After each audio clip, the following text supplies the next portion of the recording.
Howdy folks, thank you for tuning in, and as always, if you're a regular viewer or it's your first time watching our channel, don't forget to hit that subscribe button, and let's see if we can get 1,500 subscribers before the end of the year.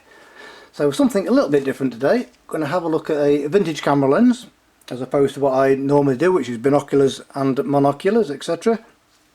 And we're looking at a Miranda 35 to 70mm f3.5-f4.5 macro, and this is from, I believe, the 80s, and I also believe, and by all means correct me if I'm wrong, and let us know what you think in the comments below, but I believe this is the same as Casina. It comes from the same factory, but they're just branded different. Some are Miranda, some are Casina. But if I'm wrong about that, by all means let us all know about it.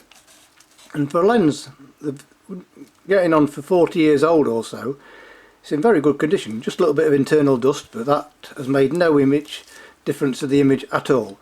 And talking of the images, if you click on the link in the description below, you'll be able to see some sample images of what I've taken with this lens today, and I'm very impressed with them, and I think you will agree. So this is 6 aperture blades inside, and the aperture ring itself, it shows here from 3.5 up to 22, and that is in full stop increments, so there's no half stops there at all. Whether you can just leave it halfway, I don't know about, but the click stops are full increments.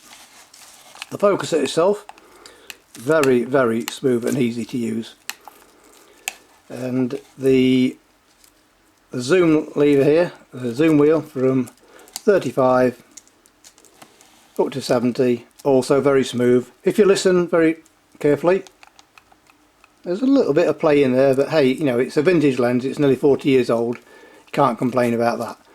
And to go on to macro, you'll just notice here the macro setting, there's a little button here, press it and then turn, and it will go beyond 70mm.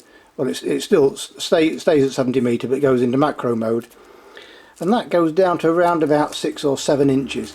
And in the link below you'll see an image that a coin I took, f11 handheld, and get a really nice result. And to get it back out of macro, you'll hear the little click there, and now you can go into 35 to 70mm. And without pressing that button, you can't accidentally go into macro mode. So all the images I took of this were at f8, other than the image of the close-up image macro shot of the coin. And if you click on the link below after you've seen this video to look through the images, all taken at f8 at 35, 50 and 70mm, I think you'll agree the images are pretty darn good. And I didn't go mad on the processing, just altered the brightness and added a bit of filtration to bring out a little detail in the clouds. But I certainly didn't go mad with the tinkering. I wanted to keep it as honest as I could. And this is a Pentax K mount, and I took the images through a Canon EOS. And how did I do that? That's basically one of these little adapters you get from eBay. Goes onto the back of there, and then you can put it on your Canon EOS or whichever camera you have. Now this is no doubt, back in its day, were built for 35mm full frame cameras.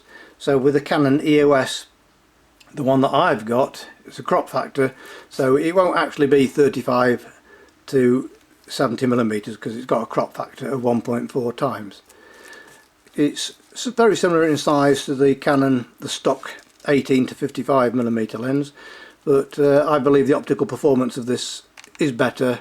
It feels much better constructed. There's a lot less plastic than there is in a lot of modern camera lenses nowadays.